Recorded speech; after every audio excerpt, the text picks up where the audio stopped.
GIDC વિસ્તારની relocation સાઇટના 17 જેટલા લોકોને લાલ બુક આપવામાં આવી હતી। આવનારા દિવસોમાં હજુ 97 જેટલા સંભવિત લોકોને આવી લાલ બુક આપવામાં આવશે તેવું ચેરમેન કિરીટભાઈ શંકોળાએ જણાવ્યું હતું। આ પ્રસંગે ધારાસભ્ય, નગરપાલિકા પ્રમુખ તથા આગેવાનો ઉપસ્થિત રહ્યા હતા। જોઈએ આંગણે હાલ।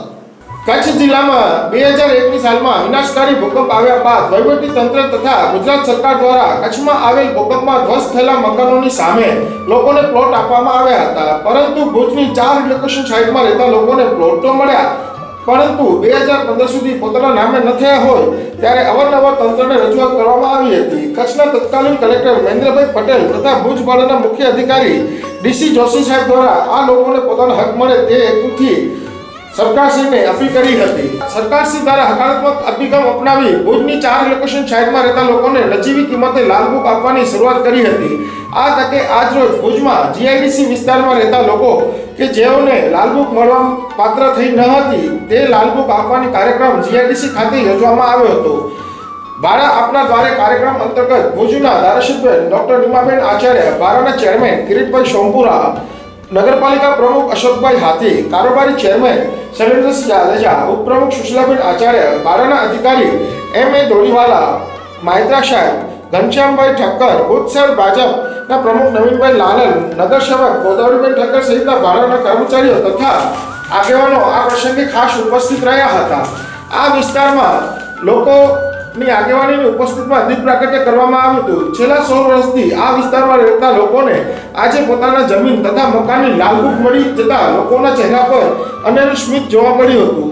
આ તકે ઉપસ્થિત મહાનુભાવો દ્વારા 17 જેટલા લોકોને લાલ બુક આપવામાં આવી હતી। બાકીના 57 જેટલા લોકોને સનદ આપવામાં આવશે। ઉપરાંત આવનારા દિવસોમાં તમામ બાકી રહેલા લોકો કે જેઓની રકમ ભરપાઈ થાય તેઓને પણ લાલ બુકનું વિતરણ કરવામાં આવશે। ધારાસભ્ય ડોક્ટર નીમાબેન આચાર્યની કસુબીરામ ટીવી સમાચાર સાથેની વિશેષ મુલાકાત। ભૂકંપ પછી સરકારે પેકેજ બહાર પાડ્યા અને એ પેકેજના અનુસંધાને રિલોકેશન સાઇટો બની અને એ રિલોકેશન સાઇટમાં લોકોની વસાહત થઈ। સરકારે જમીન પણ આપી અને એ લોકોને મકાન બનાવવાનો પૈસા પણ આપ્યા અને ત્યાર પછી આ પ્રશ્ન આવ્યો કે ભાઈ આ લોકોને સનદ આપવાનો અને એ સનદ આપવાનો પ્રશ્ન પછી સમયાંતરે ભૂલાઈ ગયો। પછી લોકોને જ્યારે ઘર વેચવાનો વિષય આવ્યો ત્યારે એમને ખબર પડી કે આ સનદ તો હોવી જોઈએ અમારી પાસે અને એ રજૂઆતો એ લોકોએ કરી અને હું કહીશ કે જ્યારે હું ચૂંટાઈને આવી ત્યારે મારી પાસે આ પ્રશ્ન આવ્યો એને મેં ઉપાડી લીધો અને સંકલનમાં રજૂઆતો કરી વારંવાર અને ત્યાર પછી કલેક્ટર મહેન્દ્ર પટેલ આવ્યા અને એમને આ વિષયને ગંભીરતાપૂર્વક લીધો અને સનદો લગભગ આનંદીબેનના હસ્તે આપણે 1500 લોકોને સનદો આપી।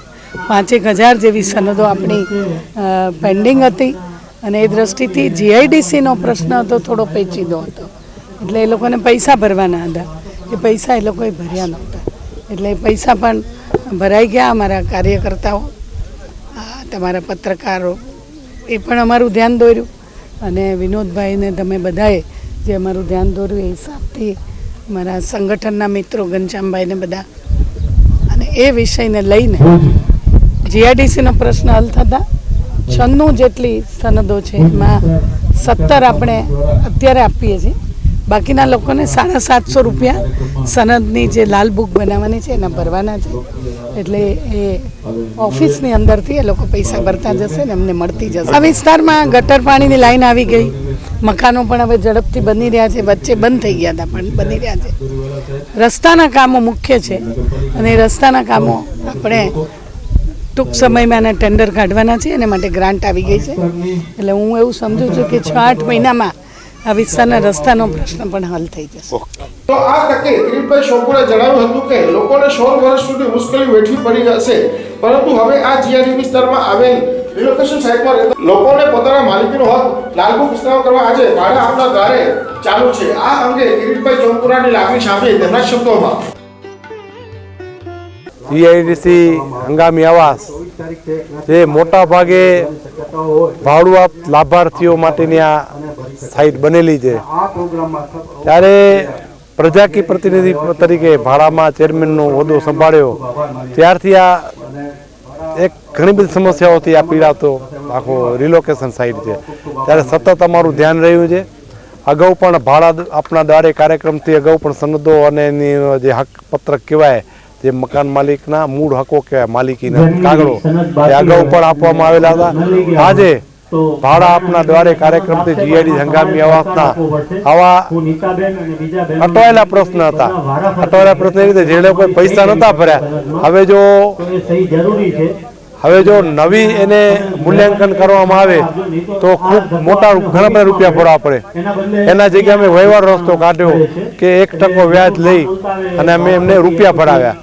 ત્યારે આજે 97 સનદમાં 97 લોકો લાભાર્થીઓને આજે આ સનદ આપવામાં આવેલ છે. અને લાલ બુકો જે અમે રેવન્યુ રેકોર્ડને અમારે જે રેકોર્ડ છે રેવન્યુ ખાતાને આપી અને લાલ બુકો પણ તૈયાર કરેલી, એટલે 17 આવી તૈયાર થઈ ગયેલી છે. બાકીના લાભાર્થીઓ એમને જે લાલ બુકના રૂપિયા ભરવાના છે કલેક્ટર ઓફિસને ભુજ શહેર તલાટીમાં ભરવાના થાય છે, એ લોકોના 750 કંઈ રકમ થાય છે, એ ભરીને ત્યાંથી લઈ લેશે.